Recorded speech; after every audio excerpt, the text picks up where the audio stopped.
நந்தகுமார், இப்போ சட்டப்பேரவை நிகழ்வுகளை எப்படி புரிஞ்சுக்கலாம்? ஆளுங்கட்சி எதிர்கட்சிகள் எப்படி செயல்படுறாங்க? இது 76 ஆண்டு கால கட்சிக்கும் 2 வருஷம் 4 மாசம் முடிஞ்ச கட்சிக்கும் சட்டசபையில நடந்தது சபா சரியான போட்டின்னு சொல்ற அளவுக்கு தான் இருக்குது. எந்த இடத்துலயும் இன்னைக்கு இருக்கக்கூடிய தாவேக்காவை சார்ந்த அமைச்சர் பெருமக்கள் யாருமே தாங்கள் புதுசா இந்த சட்டசபையினுடைய நிகழ்வுகளை பங்கெடுத்துக்கிறோங்கிற மாதிரி எந்த இடத்துலயுமே ஒரு தயக்கமோ எதுவுமே இல்லாம கேள்விகளை நேர்கொண்டு எந்திரிச்சு பதில் அளிச்சாங்க. இப்ப கூட தமிழ்தாய் வாழ்த்து ஜனகண மனங்கிறது திருப்பி அதை பிரச்சனை பண்ணாங்க. அதுல நான் ஏற்கனவே ஆளுநர் உரைக்கு நன்றி சொல்லும் போது தமிழ்தாய் வாழ்த்து முதல்ல பாடணும்னு சொன்னேன் அப்படின்னாரு. அது நடந்திருக்கு. அதுக்கு மேல லீடர் ஆஃப் அப்போசிஷனுக்கு அதை கண்டினியூ பண்ண முடியல. அதுக்கப்புறம் எங்க போயிட்டாரு, நீங்க தமிழ்தாய் வாழ்த்த 2 தடவை கூட பாடலாமேன்னு சொன்னாரு. அது வரைக்கும் ஏற்புடையது. ஜனகணமன 2 தடவை பாடினா தமிழ்தாய் வாழ்த்து நீங்க 3 தடவை பாடலாமே அப்படின்னு கேட்கும் போது இவர்களுடைய நோக்கம் என்னன்னா, இங்க தமிழ்தாய் வாழ்த்து ஜனகணமனை விட இங்க ஒரு சண்டை போடணுங்கிற ஒரு நோக்கம் பிரதானப்படுறது ரொம்ப அப்பட்டமா தெரியுது. அதோட இப்ப உதயா பேசும்போது சொன்னாரு, புதுசா வந்திருக்கிறவங்களுக்கு நம்மள மாதிரி ஆட்கள் தானங்க கத்து கொடுக்கணும்னு ரொம்ப அக்கறையோட சொன்னாரு.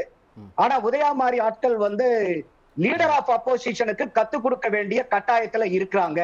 ஏன்னா அவர் லீடர் ஆஃப் அப்போசிஷன் பேசும்போது என்ன ஒரு வார்த்தையை பயன்படுத்துறாருன்னா, இந்த அவையினுடைய இறையாண்மையை நாங்க பாதுகாத்தோம் எங்க ஆட்சியிலங்கிறார்.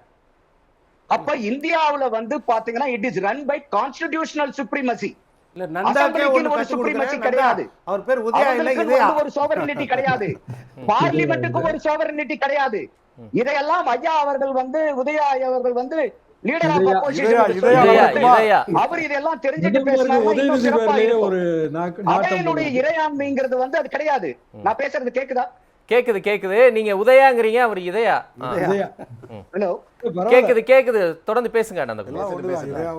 நீங்க பேசுறது கேட்க மாட்டேன். நான் பேசுறது கேக்குதா? கேக்குது, பேசுங்க. அப்ப நான் I keep continue to speak. அப்போ இங்க கான்ஸ்டிடியூஷனல் சுப்ரீமசி தான். அத லீடர் ஆஃப் அப்போசிஷன் அவரை தகவமைச்சுக்கணுங்கிறது என்னுடைய கருத்து. அடுத்தது இன்னைக்கு மரபை மீறிட்டாங்கன்றாங்க சார். இந்த தமிழ்தாய் வாழ்த்து பாடல்ங்கிறது ஜூலை 1991 இருந்து தான் நம்ம தமிழக சட்டசபையில இந்த மரபு பின்பற்றப்பட்டு வருது. அதற்கு முன்னாடி என்ன மரபு இருந்துச்சு?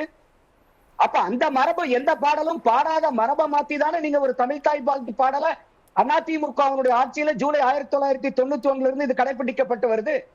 அப்ப இந்த மரபுங்கிறது எந்த விதமான மாற்றத்துக்கும் உட்படுத்த முடியாததுங்கிற அளவுக்கு ஒரு புரிதல்ல பேசுறது ரொம்ப சங்கடமா இருக்குது.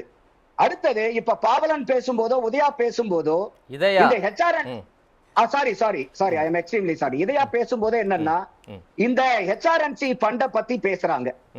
சட்டம் என்ன சொல்லுதுன்னா, ஹெச்ஆர்என்சி ஃபண்ட் பாத்தீங்கன்னா இட் பிலாங்ஸ் டு டிடி. தெய்வ நிலையங்களுடைய சொத்து தெய்வங்களை சார்ந்தது.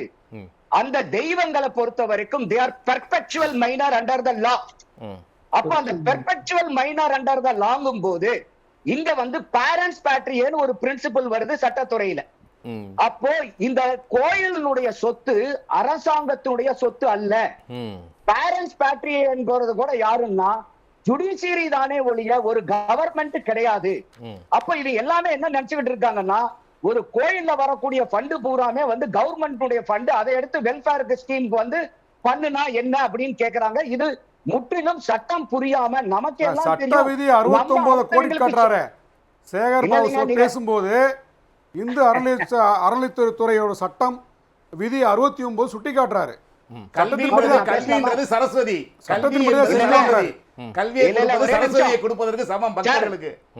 சேகர் பாபு சொல்றது சட்டம் இல்ல சார். இந்தியாவுக்குன்னு ஒரு சட்டம் இருக்கு சார். ஹெச்ஆர்என்சிக்குன்னு ஒரு சட்டம் இருக்கு சார். ஒரு சட்டம்ங்கிறது ஒருத்தர் ஒரு சட்டமன்றத்துல பேசக்கூடிய ஒரு எம்எல்ஏனால வரையறுக்கப்படக்கூடியது அல்ல. நான் அதனால தெளிவா இவ்வளவு தூரம் விளக்கமா சொல்றேன்.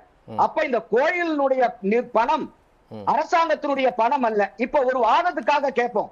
இப்ப அரசாங்க கோயில்கள்ல இருக்கக்கூடியதை விட வக்ஃப் போர்டுல இன்னைக்கு ஏகப்பட்ட சொத்து இருக்குது சார். அதை எடுத்து நீங்க கார் பார்க்கிங் கட்டலாமே, அதை எடுத்து நீங்க கல்லூரிகள் கட்டலாமே. அதெல்லாம் ஏன் அரசாங்கம் எடுக்க மாட்டேங்குது? மதுரையில வக்ஃப் காலேஜ் இருக்கு சேர்க்கறாங்கல்ல. அப்போ உங்களுடைய நிலைப்பாடு என்ன? இந்த நிலைப்பாடு தான் ஒரு மேலசைடு இன்டென்ஷன் நம்ம சொல்றது. அப்போ இது ரூல் ஆஃப் லா. ஒரு கவர்மெண்ட் கவர்னிக்க வேண்டியது ரூல் ஆஃப் லா. ஒருத்தர் இண்டிவிஜுவலோட விம்ஸ் அண்ட் ஃபேன்சிஸ் இல்ல. அப்ப சட்டத்தை நம்ம தெளிவா புரிஞ்சுக்கணும். அதுக்கும் ரமேஷ் அவர்கள் அருமையா வந்து அந்த இடத்துல உரையாற்றினாரு. குன்னூர் கோயில்ல வெறும் மந்த்லி டிவோட்டியினுடைய ஃபுட்பால் 500 பேர் தான். 500 பேர் மாசத்துக்கு வரக்கூடிய இடத்துல மல்டி கார் பார்க்கிங் வந்து 10 கோடி ரூபாய்க்கு எதுக்கு? இன்னும் ஒரு படி மேல இப்ப என்ன சொல்றாருன்னா, அந்த கோயில்ல அடிப்படை வசதியான கழிப்பறை வசதிகள் கூட கிடையாது அங்க இருக்கக்கூடிய கோயில்கள்ல. அப்போ நீங்க மல்டி பார்க்கிங்க்கு முதல்ல வந்து ஃபெசிலிட்டிக்கு இம்பார்ட்டன்ஸ் கொடுக்குமா? அங்க போனா குழந்தைகள் போறாங்க, மகளிர் போறாங்க, வயதானவர்கள் போறாங்க, அவங்களுக்கு கழிப்பறை வசதிகள் ஏற்படுத்தி கொடுக்கணுமா? அப்போ இன்னைக்கு HRNC லா என்ன சொல்லுது, இந்தியன் லா என்ன சொல்லுதுங்கிறத வச்சுதான் நம்ம வந்து இதை கடைபிடிக்க முடியுமே ஒழிய, இப்ப பாவலன் சொல்றாரு ஒரு கூட்டணி கட்சியில் இருக்கிறதுக்காக அவரு சொல்றாருங்கிறதுக்காக இதை செய்ய முடியாது. இதே வந்து சென்னையினுடைய சரிங்க, இப்ப அறநிலையத்துறை நிதியிலிருந்து ஒரு பள்ளிக்கூடம் கட்டினா அதை ஏற்பீங்களா மாட்டீங்களா? கூட்டணி கட்சியில இருந்தாலும் பேச வேண்டிய கருத்தை பேச வேண்டிய இடத்துல சொல்லித்தாகணும்.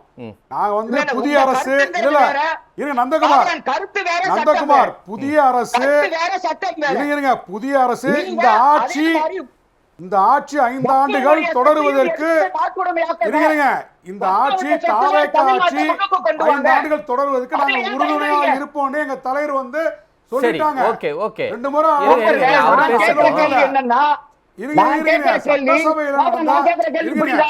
இந்த அறநிலைத்துறை அமைச்சருடைய அந்த கருத்து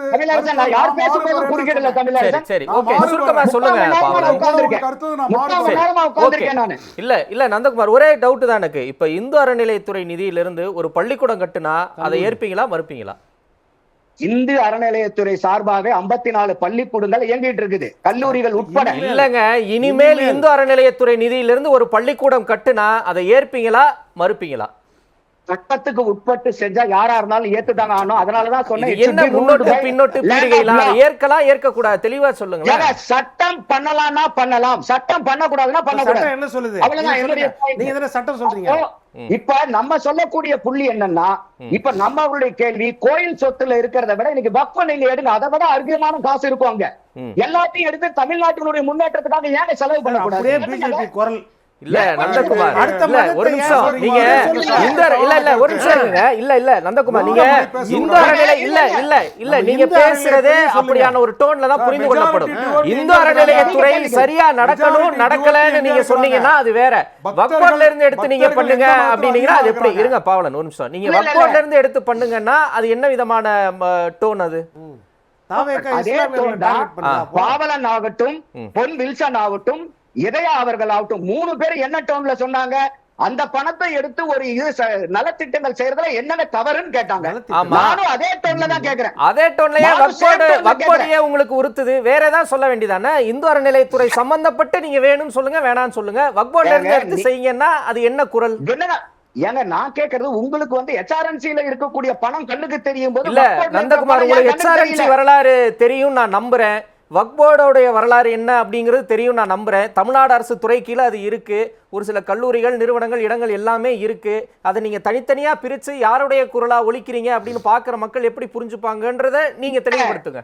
இல்ல இப்ப கோயிலுக்கு வந்து சொந்தமான இடத்த கோயிலுக்கு உண்டானதை செலவு பண்ணுங்கிற பூரா பாரதிய ஜனதா காரங்களா, RSS காரங்களா? அப்ப இன்னைக்கு வக்ஃபுக்காக பேசுறீங்க அத்தனை பேரும் வந்து முசல்மான்களா? என்ன இது உங்களுடைய நிலைப்பாடு? என்ன மாதிரி ஆர்குமெண்ட் இதெல்லாம்? இப்ப நீங்க மைனாரிட்டி ஒரு நிமிஷம் இருங்க சார், சரி இருங்க அவர் பேசட்டுங்க. இல்ல இருங்க பாவலன் அவர் பேசட்டும், ஒரு நிமிஷம் இருங்க.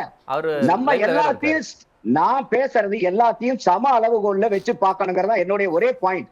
நான் திருப்பி சொல்றேன், நான் வந்து வள்ளலாருடைய சமரச சுத்த சன்மார்க்க சத்திய சங்கத்தினுடைய கொள்கையை 43 ஆண்டுகளா பின்பற்றி வருவேன். என்னைய பொறுத்த வரைக்கும் சாதியும் மதமும் சமயமும் பொய் அப்படிங்கிற ஆள் நானு. ஆனா இங்க உங்களுடைய செக்குலரிசத்தை வந்து சூடோ செக்குலரிசா காமிக்காதீங்க, ரியல் செக்குலரிசத்தை காமிங்கிறது என்னுடைய பாயிண்ட். அப்போ நீங்க வந்து எனக்கு சாயம் அடிக்க வேண்டாம், எனக்குன்னு ஒரு பிலாசபி இருக்கு, எனக்குன்னு ஒரு லைஃப் ஸ்டைல் இருக்கு. அப்போ இன்னைக்கு வந்து ஒரு HRNC சப்போர்ட் பண்ணா அவங்க RSS காரங்கன்னா எப்ப சப்போர்ட் பண்றீங்க, நீங்க என்ன பாயிண்ட் அடிக்க போறீங்க? அப்போ என்ன நிலைப்பாடு இதெல்லாம்? அப்ப என்ன நீங்க இவரை சொல்லிக்கிறாரு RSS காரன்னு? யாராவது ஒருத்தர் சொன்னாங்களா? இவரை RSS காரன் யாராவது சொன்னாங்களா? இவர் தான் வகுப்பு போர்டுக்கு போனாரு, இஸ்லாமியர்களை டார்கெட் பண்ண போனாரு. நீங்க HRNC பத்தி பேசுறீங்கன்னா HRNC பேசுங்க, அதுல இருக்கிற சட்டங்களை பேசுங்க. இன்னும் இளவரசன் கேட்ட தமிழ் என்ன கேட்டாரு? கல்லூரிகள் பள்ளிகள் கட்டுவதற்கு அனுமதி கொடுப்பீர்களா? உங்க HRNC-ல அந்த சட்டம் இருக்குதா? அது இருக்குது இல்ல இல்லன்னு சொல்லுங்க. சரி, ஓகே. அதை விட்டுட்டு நீங்க மற்ற மதத்துக்கு போயிட்டு நான் RSS காரன் சொல்றீங்க. சரி, அது என்ன பொலிட்டிஷியன் ஏன் வந்து வப்பா பத்தி பேச மாட்டேங்கிறாரு தான் நம்மளுடைய கேள்வி. அது என்ன பேசுறது? நீங்க HRNC தான் விவாதம். அவர் ஏன் அது பேசுறது? சட்டம். MLA-க்களை பேச சொல்லுங்க. நாளைக்கு விஜய பேச சொல்லுங்க சட்டமன்றத்துல. சரி, யார் வேண்டானது? சரி, இருங்க முடிச்சிருங்க. இது வந்து ஒரு சமயம் சார்ந்து இருக்கக்கூடியதுக்கு போது அனைத்து சமயத்துக்கும் நீங்க ஒரே கண்ணாடி தானே போட்டு பார்க்கணும். ஒரு சமயத்துக்கு ஒரு கண்ணாடியும் இன்னொரு சமயத்துக்கு இன்னொரு கண்ணாடியும் போட்டு பார்க்கிறது தான் தமிழ்நாட்டுல இந்து சமய அறநிலைத்துறை தானங்க இருக்கு. கிறிஸ்தவ மதம், முஸ்லிம் மதத்துக்கு ஏதாவது தனி துறைகள் இருக்கா? இந்து சமய அறநிலைத்துறை வரலாறு உங்களுக்கு தெரியும் தானே? ஏன் நீங்க எல்லாத்தையும் ஒரே தட்டுல வச்சு பாக்குறீங்கங்கறத ஒரு கேள்விங்க நந்தகுமார். உங்களுக்கு சாயம் அடிக்கணும்ங்கறதெல்லாம் இங்க யாருக்கும் நோக்கம் இல்ல. உங்களுக்கு சாயம் அடிச்சு என்ன ஆக போகுது? உங்க பாயிண்ட் கரெக்டா இருக்கா? மக்கள் கிட்ட ஏற்புடையதா இல்லையா? அவ்வளவுதான் ஒரே விஷயம். சுருக்கமா சொல்லுங்க. நம்ம திருப்பி கேக்குறதே நீங்க எல்லாரும் கொண்டு வரும்போது இல்ல உங்களுடைய இன்டென்ஷன் தான் நம்ம இங்க கேள்வி கேட்கிறோம். சோ தமிழ்நாடு மேல வரணும், முன்னுக்கு வரணும்ங்கறதுல எந்த இதுமே இல்ல, யாருக்குமே கிடையாது. தமிழ்நாட்டுல இருக்கிற யாருக்குமே அந்த எண்ணம் இருக்க முடியாது. ஆனா அதை ஏன் ஒரு இடத்துல மட்டும் குறிப்பிட்டு நீங்க நோக்கி ஃபோக்கஸ் பண்றீங்கங்கறத நம்மளுடைய கேள்வி. Right, okay. நான் வர இரண்டாவது ரவுண்ட்ல சொல்லுங்க நந்தகுமார். ரொம்ப நேரம் பேசிட்டு நான் வந்துறேன். இரண்டாவது ரவுண்ட்ல நீங்க சொல்லுங்க. நான் பேசுறதை விட அவங்க பேசுறது தான் ஜாஸ்தி. இல்ல உங்களுக்கு நான் 11 நிமிஷம் நீங்க பேசுறீங்க. நான் நேரம் தரேன், கவலை